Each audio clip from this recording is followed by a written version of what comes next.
The Americans are only good at making refrigerators and razors. Hermann Göring burst into laughter, the wine glass in his hand trembling with his mocking chuckle. But only a few months later, the roar of thousands of B-24 engines tore through the skies over Germany, bombs raining down and turning cities, factories, and his army into seas of fire.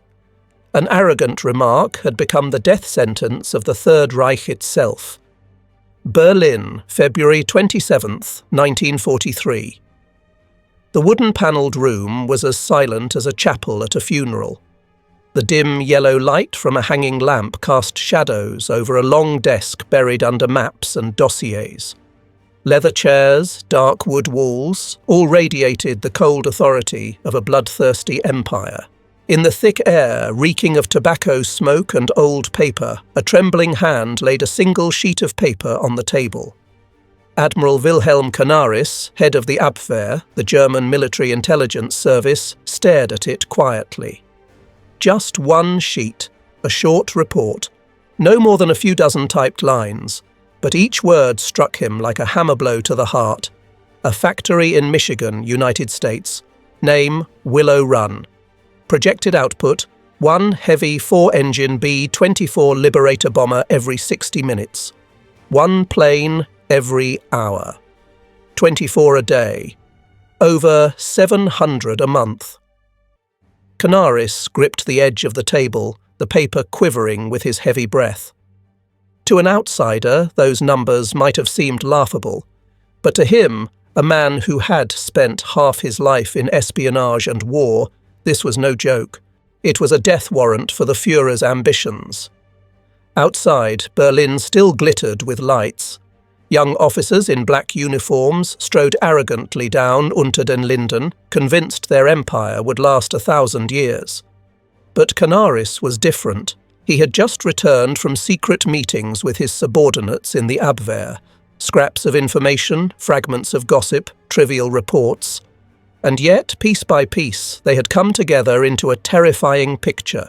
From Stockholm, a Swedish engineer had wired, "The Americans have adapted automobile assembly lines to build airplanes." From Madrid, a businessman whispered of a factory so vast you could fit 10 stadiums inside. From Washington, a neutral diplomat hinted that the Americans are aiming for production numbers beyond belief. At first, Canaris had dismissed these fragments, but when the final report landed on his desk, everything aligned, like a puzzle of death snapping into place. Willow Run. A monster built by the Ford Motor Company. A factory that could swallow steel, aluminum and rubber and spit out heavy bombers on the tick of a clock. He stood up and paced the room, his shoes striking the wooden floor in steady beats. Normally, Canaris was a man of iron discipline, but now his heart pounded like a war drum. If the Americans truly pulled this off, if a B-24 could really roll out every 60 minutes, then Germany had no chance. A B-24 Liberator, he calculated, weighed 18 tons, containing more than 1.5 million parts. Germany's Heinkel. He-177 took weeks, sometimes months, to produce just one. Yet here was an American factory claiming to achieve what even the Reich's best engineers considered impossible. He closed his eyes. The future unfolded before him, German skies swarming with steel clouds, endless formations of B-24s like packs of sharks, raining bombs on cities, factories and fuel depots. His country would be crushed. Canaris was no dreamer. His life had been devoted to separating truth from lies. He knew war was not a contest of will, but a brutal equation of resources. Whoever had more steel, more oil, more planes, that side would win.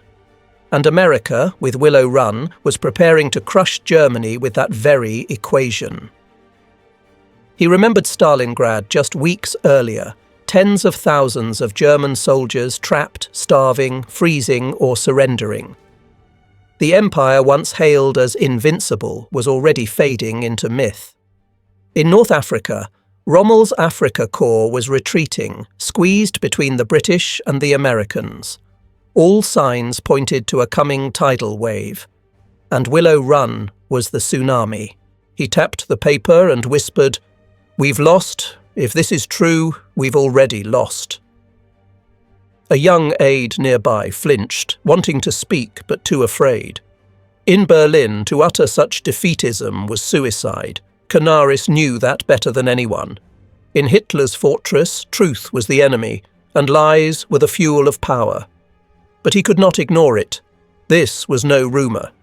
It was verified intelligence from multiple sources, even from the Japanese naval attaché, Germany's own ally. All pointed to the same conclusion. If America reached this production capacity, the war was already decided.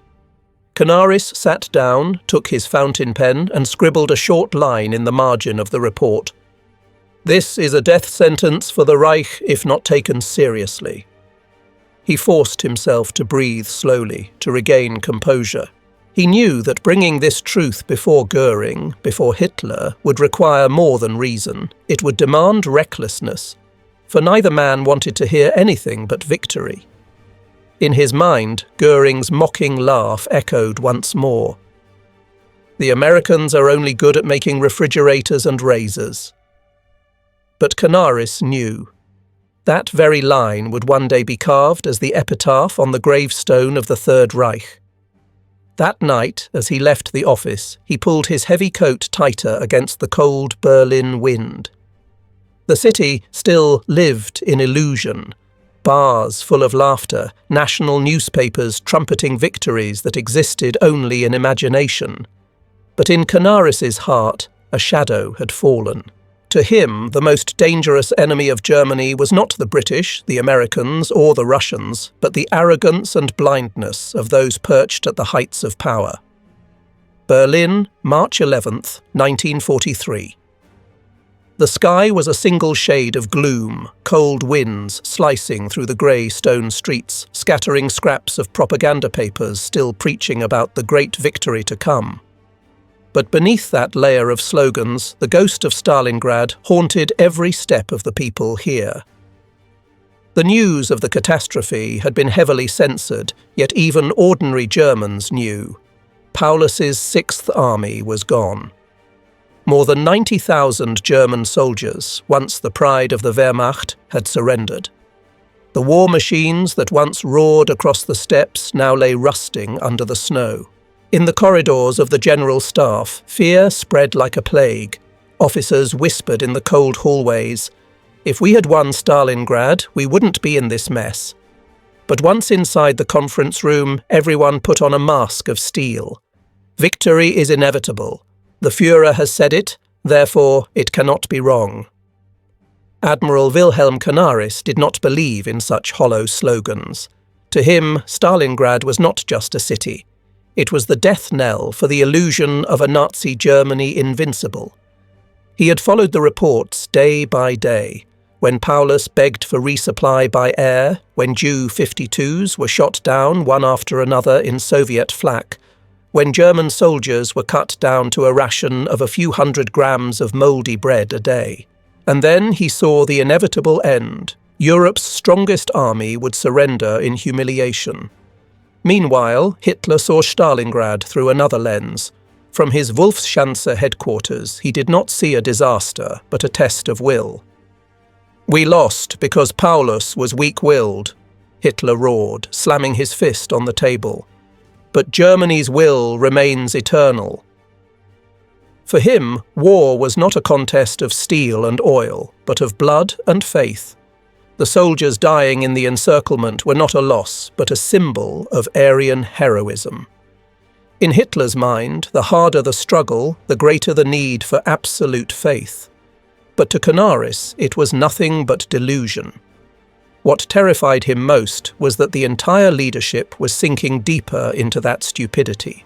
One evening, at a small officers' banquet, Canaris sat quietly in a corner, listening to the laughter around him. A young general, fresh from the front, raised his wine glass and boasted, "The Russians may outnumber us, but they can't match our spirit." Stalingrad was just an accident. Wait until the cold passes. We'll march on and Moscow will fall. The room erupted in applause. Laughter rang out, drowning the smoke and the smell of roasted meat. Canaris stayed silent, eyes distant. He thought of the reports locked in his safe. Germany's supply lines stretched thin, Romanian oil threatened, domestic production crippled by bombing. And across the ocean, America was mobilizing millions of workers, factories sprouting like mushrooms after rain. In his mind, two images overlapped. On one side, starving German troops in the snow of Stalingrad. On the other, tens of thousands of American workers under fluorescent lights, riveting B-24 bombers. One side was withering, the other rising. Stalingrad also planted seeds of doubt in the German people. At Berlin train stations, as flag-draped coffins returned, whispers began. What did my son die for? In workshops, workers muttered, the Führer said we were invincible.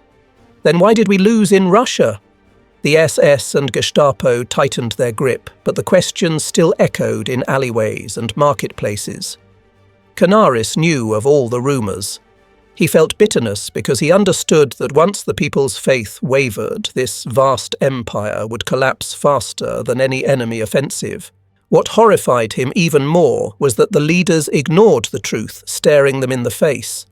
In a closed meeting, Canaris dared to speak. Gentlemen, the enemy's strength is not just in numbers. Their industrial power is pulling further and further ahead of us. After Stalingrad, if America really achieves the production levels in these reports, then a Luftwaffe officer cut him off with contempt. Admiral, you worry too much. The Americans, they're only good at making refrigerators and razors.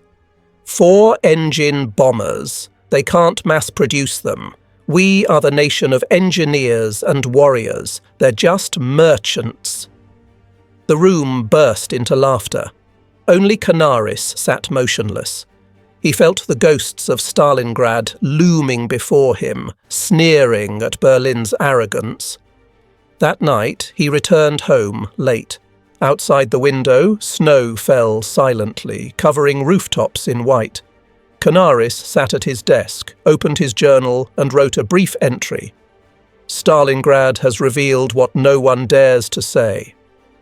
We are no longer invincible. If we continue to believe in fantasies of bloodlines and willpower, without facing the reports sent back from the field, then the Reich's end will come sooner than anyone thinks. The pen stopped. In the wind, he thought he heard a faint whisper, the voices of soldiers who had perished by the Volga. We died for nothing, and the living will soon die for nothing too if truth continues to be buried.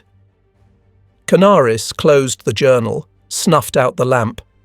The room sank into darkness, but within him the flame of truth burned brighter. He could already feel a nightmare far greater approaching from across the Atlantic, Berlin, late March 1943. In the opulent conference room of the Air Force High Command, heavy red velvet curtains blocked out the daylight. From the ceiling, a crystal chandelier cast a blinding golden glow. Luftwaffe officers sat rigidly upright, uniforms pressed, medals gleaming. The atmosphere felt more like a ceremony than an emergency meeting. At the centre sat Reichsmarschall Hermann Göring, his belly spilling over the ornate armchair, his blue uniform embroidered so extravagantly it was almost absurd. His collar was tight, but he didn't care. In his hand, an onyx goblet of wine shimmered, the jewel-encrusted ring on his finger flashing with every gesture. His round face was flushed red with drink, lips curled in smug satisfaction. This was the lord of the German skies, the man who had once promised the nation, not a single bomb will ever fall on Berlin. Admiral Wilhelm Canaris entered, carrying a thick dossier he had studied for weeks. Reichsmarschall, Canaris began, his voice low and steady. Abwehr intelligence has confirmed through multiple independent, reliable sources. The Americans are developing a new industrial assembly line in Michigan. Willow Run. Projected output: one heavy 4-engine bomber every 60 minutes. The room froze for an instant. Then, as if someone had flipped a switch, laughter erupted among the Luftwaffe officers. Göring laughed the loudest. His booming guffaw shook the crystal chandelier. Slamming his goblet onto the table, he slapped his thigh with a sharp crack. The Americans? 4-engine bombers? Ha, those merchants. They can only make trinkets to sell to the English. Bombers are the business of us Germans. The room roared with laughter again, as though they were mocking a child's joke. Some officers nodded eagerly, others smiled stiffly, but none dared object. Canaris stood his ground. His face was cold, but inside, fury boiled. He set the dossier on the table and flipped open the pages, densely scribbled with notes. Reichsmarschall, this is no rumour. We have evidence from Sweden, Spain, even from our Japanese allies. The reports all match. The assembly line is over half a mile long. Tens of thousands of workers, each trained to repeat a single motion. The result, every hour they produce another B-24. If these numbers are correct, one of their factories equals the entire German aircraft industry combined. Laughter died instantly, leaving only the ticking of the wall clock. But it was not conviction that silenced the room. It was the collective gaze turning toward Göring. The Reichsmarschall narrowed his eyes, propped his fat chin on his hand. He regarded Canaris like a lord watching a jester overstep in front of a king. "Admiral Canaris," he said slowly, "you are a clever man, but sometimes cleverness breeds paranoia. The Americans are rabble, run by Jews and immigrants. Do you truly believe they can build airplanes the way they build automobiles? I grant you, they're good at useless things, refrigerators, cars and the like. But war is German business. We are the masters," applause broke out. Everyone in the room shared the same thought. This is the Reichsmarschall's word, and his word is truth. Everyone, except Canaris. He clenched his teeth. At that moment, he wanted to shout, to hurl the words in Göring's face. "This is no joke. It's the life and death of the Reich." But he knew shouting would be useless. Here, truth carried no weight. Only words that pleased the man at the top were considered truth. He closed the dossier, his voice dry. "Reichsmarschall, I have fulfilled my duty. The results will prove themselves in a few months. Over our skies, a pause." Then Göring burst into laughter again, clapping as if enjoying a stage play. "Oh, Canaris! You are always so terribly pessimistic. Don't worry. The Luftwaffe will sweep away any aircraft that dares approach Reich airspace. Don't you trouble yourself." Laughter filled the room once more. Wine was poured again. Canaris turned, walked out, his shoulders heavy as though carrying the weight of the nation's fate. The corridors of headquarters were dark and cold. He stopped by a window, looking down at Berlin's streets glowing with lights. Crowds moved cheerfully, believing the slogans, "Victory is near." He closed his eyes, picturing a future where the skies swarmed with B-24s, bombs falling like rain, the city consumed in flames. In his heart, a voice echoed, "It is already very near." These will be your last smiles before the ashes blanket Germany. That night, he wrote in his journal, "Today, truth was buried beneath laughter. They chose to believe arrogance over data. I have already seen the outcome ahead of us, an outcome bitter and hard to swallow." He set down his pen. Outside, the clatter of carriage wheels, the songs of soldiers ringing with victory. But to Wilhelm Canaris, every note sounded like a funeral bell. April 1943. The Wolfschanze headquarters, Wolf's Lair, hidden deep in the frozen forests, was the place from which Adolf Hitler directed the war with cold, unyielding orders. Its walls of reinforced concrete, meters thick, blocked not only bombs, but also the truth. As Wilhelm Canaris set foot inside, he immediately felt the invisible weight pressing down on his shoulders. The corridors reeked of damp concrete and cigarette smoke. Every step echoed, cold and hollow, like the knocking of a coffin lid. Everyone who entered knew one wrong word, one opinion displeasing to the Führer meant a death sentence. Canaris carried a dossier compiled from hundreds of reports, from Sweden, Spain, Switzerland, even Japan. This was his last chance to bring the truth into the light.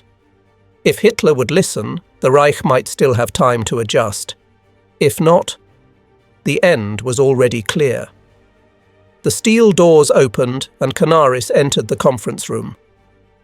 At the long table covered in maps, Hitler leaned forward, a red pencil in hand, slashing crude lines across the Kursk region.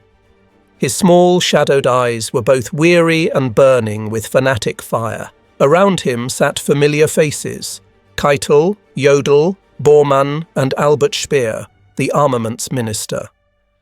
Admiral Canaris. Hitler looked up, his voice hoarse yet heavy with authority.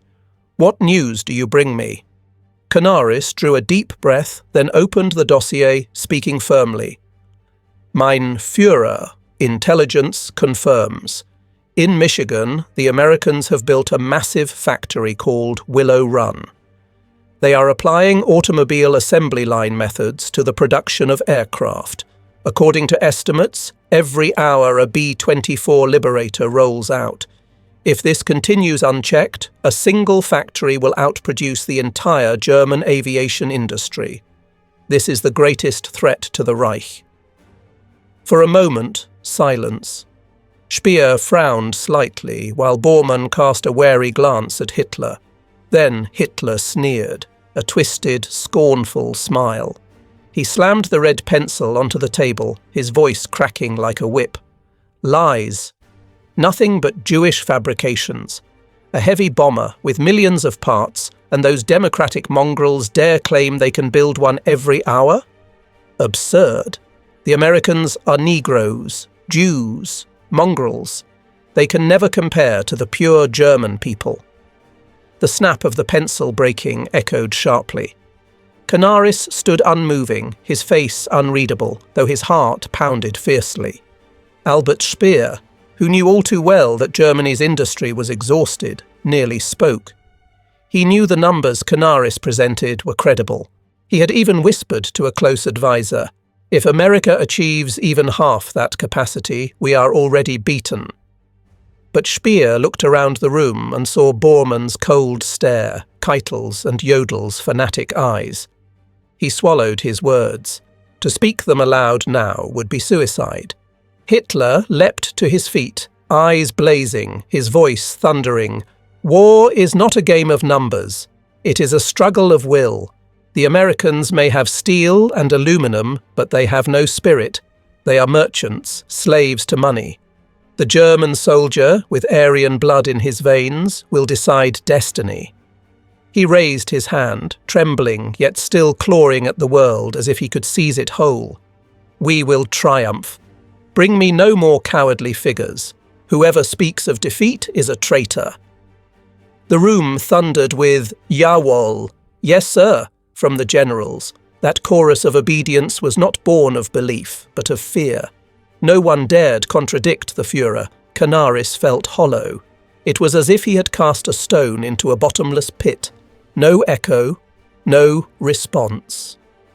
Hitler bent once more over the map, sketching red arrows across Kursk as though victory were already assured. He no longer heard. He no longer wanted to hear.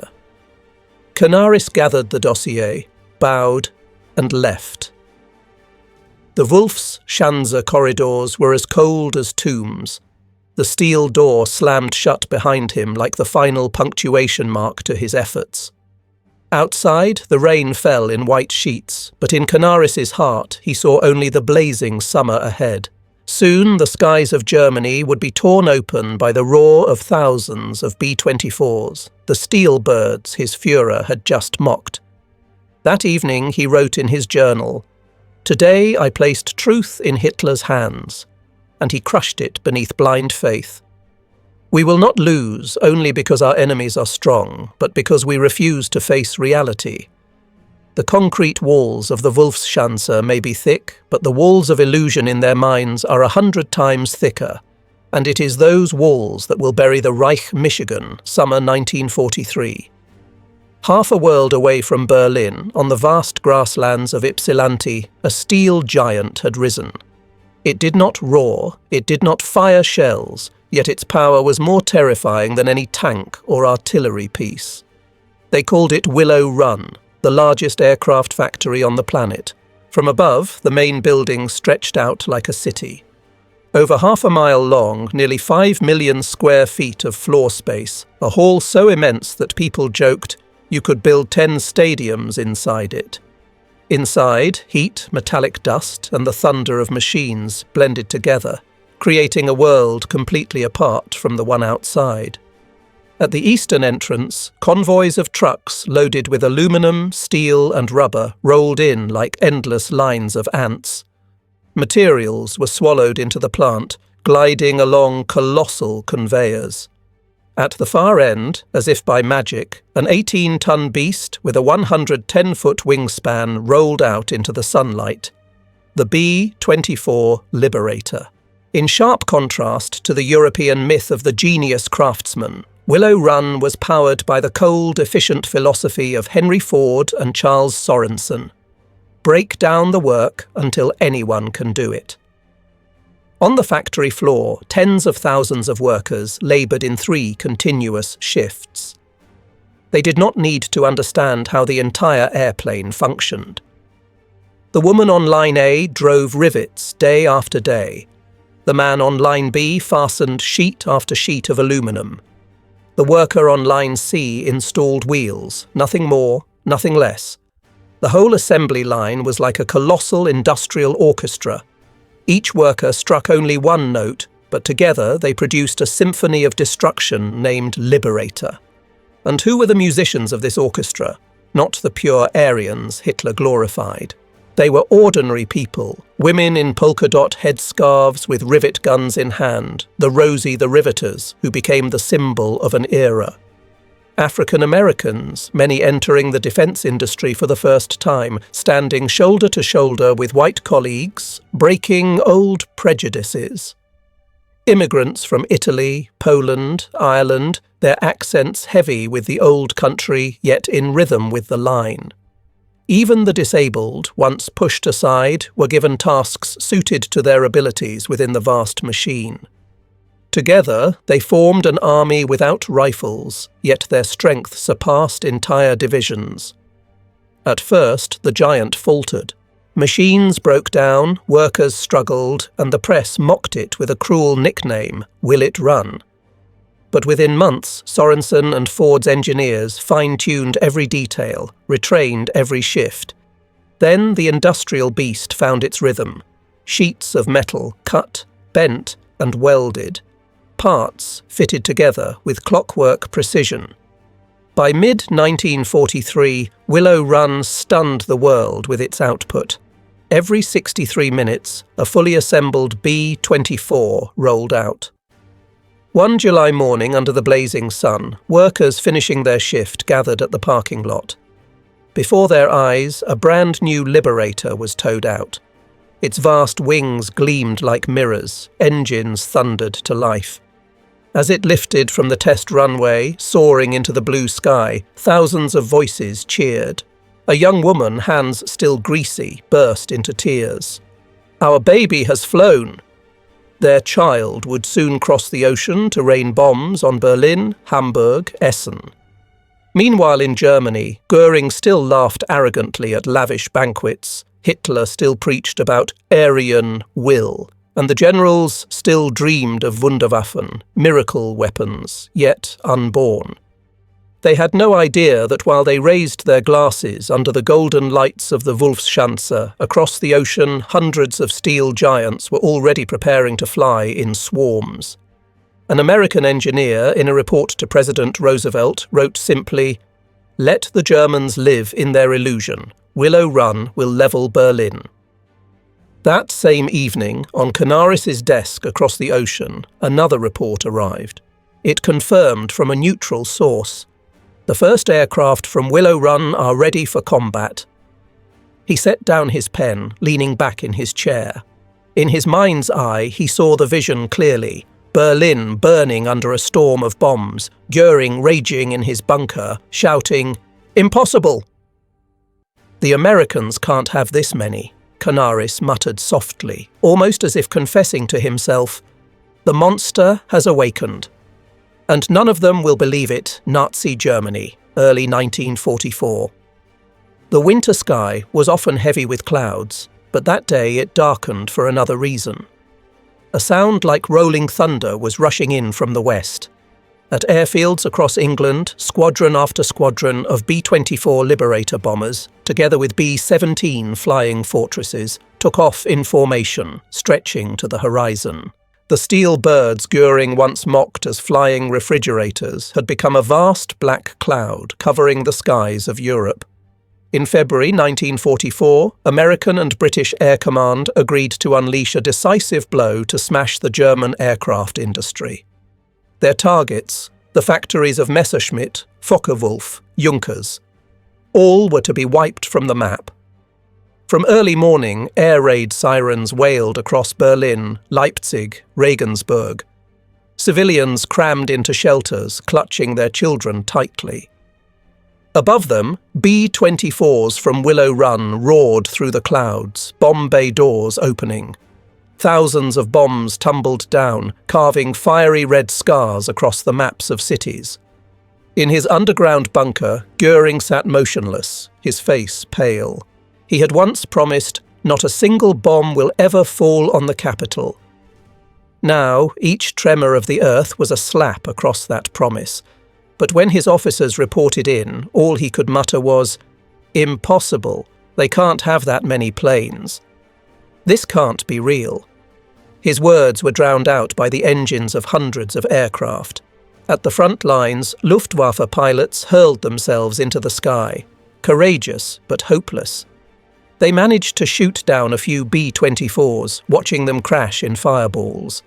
But for every one destroyed, 10 more filled the gap, locked in formation like a wall of steel. One German pilot, after surviving the dogfight, wrote in his diary, "I saw the sky packed solid with enemy planes. They were like endless monsters spawning from nowhere. Each time I shot one down, it felt like throwing a stone into a waterfall, pointless. They never stopped coming in the cities. The devastation was overwhelming. Hamburg, Essen, Leipzig, Frankfurt, once the jewels of German industry, were reduced to seas of fire. The Krupp Steel Works, the Focke-Wulf assembly plants, the strategic oil depots, all were turned to ash." In Berlin, a child trembled in the shelter and asked his mother, "Mama, why is the sky exploding?" The mother only clutched the boy tighter, her eyes wet with tears. Somewhere in Berlin, Canaris stood by his apartment window, watching the contrails across the sky like giant chalk lines drawn by God across a blackboard, spelling out Germany's death sentence. He recalled the warnings he had given. 1 an hour. If true, then we have already lost. Now the proof was thundering overhead, all because the leaders clung to illusions like drowning men clutching hollow reeds.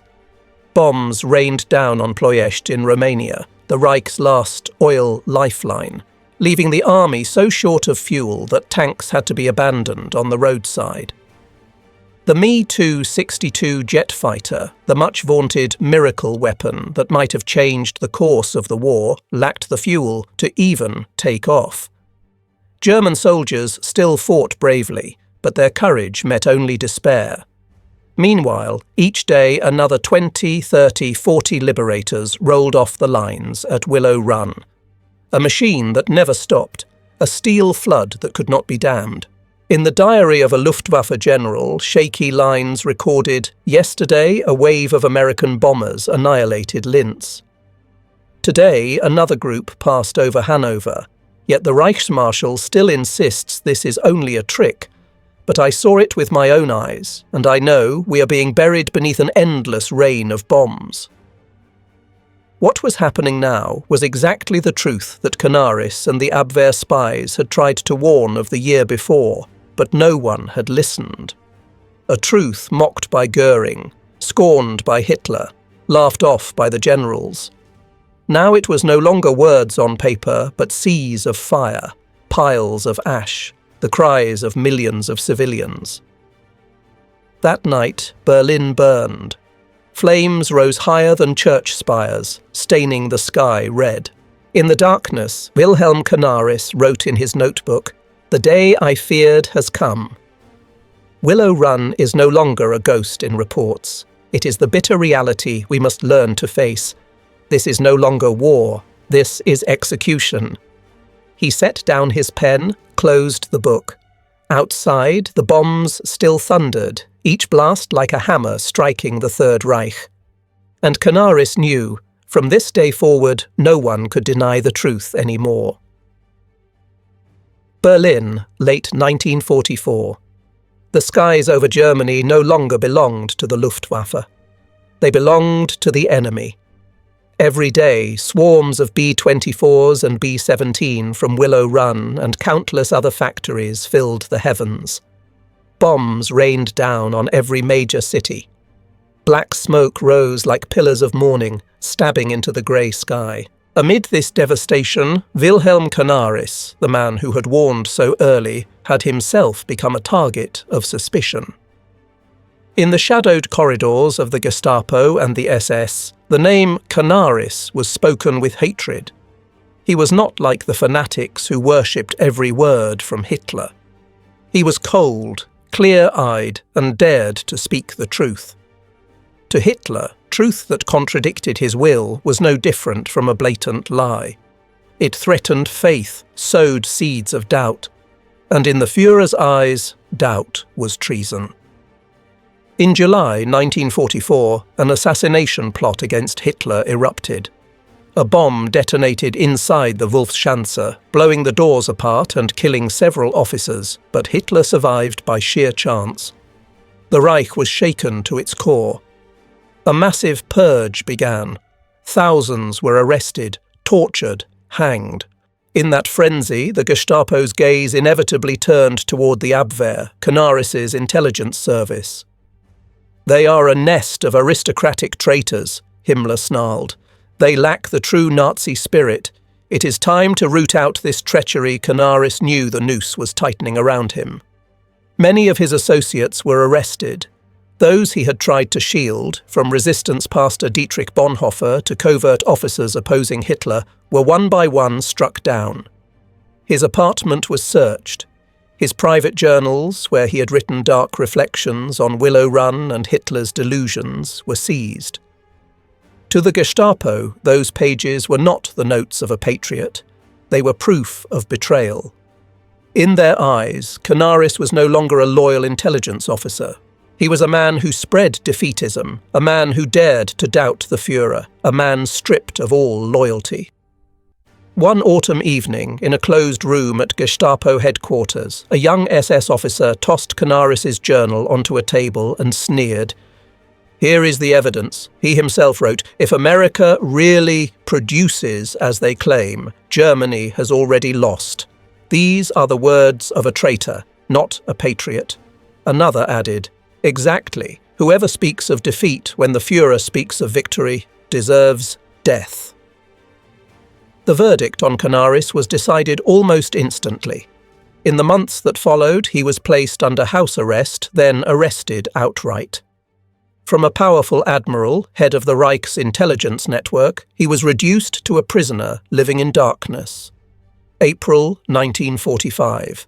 Germany stood only days away from collapse.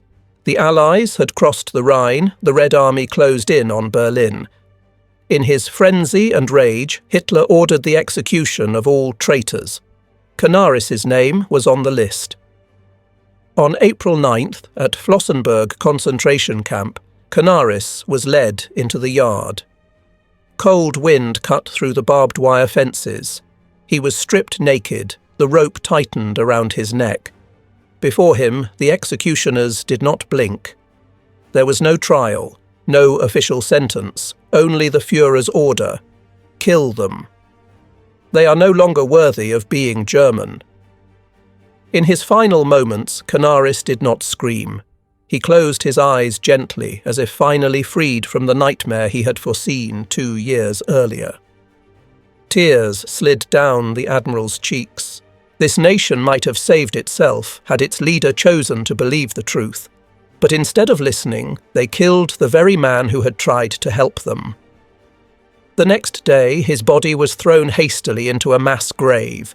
No marker, no name, erased as if he had never existed. Above, the engines of the B-24s still thundered, as though to cry out for him, to prove that Canaris had been right. From the very beginning, he had always been right. Spring 1945. Germany was no longer whole. The cities that had once been among the most splendid in Europe were now nothing more than heaps of rubble, pocked with craters and saturated with death. Hamburg, Cologne, Dresden, Berlin, all had become vast piles of ash. By day, black smoke rose in columns thousands of feet high, blotting out the sun. By night, flames flickered, casting a hellish red glow as if the gates of the underworld had been thrown open. The skies, once the pride of the Reich, now belonged to the enemy. Squadrons of B-24s and B-17, born in Willow Run and countless other American factories, streamed overhead like unending rivers of steel. In his underground Berlin bunker, Hermann Göring sat in silence, eyes vacant. The man who had once boasted, "Not a single bomb will ever fall on the capital," now did nothing but listen to the tremors shaking the concrete above. Each bombardment rattled dust from the ceiling onto his desk. A young Luftwaffe officer, gaunt and trembling, delivered his report. "Reichsmarschall, today hundreds of American aircraft bombed Leipzig. Tomorrow they are expected to return to Berlin." Göring sat mute. It took a long moment before his hoarse voice rasped, "I know." He knew too that it was no longer possible to cling to illusions of victory. Hitler, in his Berlin bunker, never stopped raving about a miracle of victory. He spoke of Wunderwaffen, miracle weapons, that would reverse the tide. The V-2 rockets, the Me-262 jet fighters. But while Hitler screamed underground, across the ocean, Willow Run continued to release new liberators every day, joined by hundreds of planes from hundreds of other factories. The numbers had long since surpassed the imagination of any military strategist. One night in April 1945, Dresden burned. Carpet bombing turned the city of art into a sea of fire. Tens of thousands of civilians suffocated in shelters, the flames sucking the oxygen away. From the skies, American pilots saw the city glowing like a vast field of molten lava. A surviving German soldier wrote, "We could no longer fight. All we could do was run. Run from the fire. Run from the ashes. Run from the truth we once mocked." As the Red Army closed in on Berlin from the east, the people of the capital no longer had hope. They knew Germany had lost. In the nights of bombing over Berlin, civilians whispered to one another, "The Führer says we will win through willpower." But what willpower can stand against 1,000 bombs falling on our heads each day? In America, the workers of Willow Run laboured on. They did not know the names of the German cities burning. They only knew the line must not stop. One B-24 finished, the next already waiting. To them, it was a job. To Germany, it was a sentence. On April 30th, 1945, Hitler committed suicide in his bunker, burying the Reich along with his delusions. Above him, bombs continued to fall, each strike hammering shut the coffin of the so-called 1,000-year Reich. When the war ended, historians tallied the numbers. The United States had produced over 18,000 B-24 liberators, more than the entire German output of heavy bombers for the whole war. Willow Run alone had built nearly half of them. Somewhere amid the ashes of Berlin, perhaps the spirit of Wilhelm Canaris bore silent witness. He, the man who had warned from the beginning, the man who had paid with his life, was finally vindicated. But the truth had come too late. Summer 1945. The guns had fallen silent. In the ruined squares of Berlin, the red flag of the Red Army flew above charred walls. American forces advanced from the west. The Third Reich, once promised by Hitler to last 1,000 years, had turned to dust after only 12. Amid the rubble, one truth emerged, undeniable and plain. Germany had not lost for lack of courage, nor for lack of capable generals. It had lost because it chased its own illusions to the very end. As historians compiled the numbers, the picture became unmistakably clear. From 1940 to 1945, the United States produced more than 300,000 military aircraft.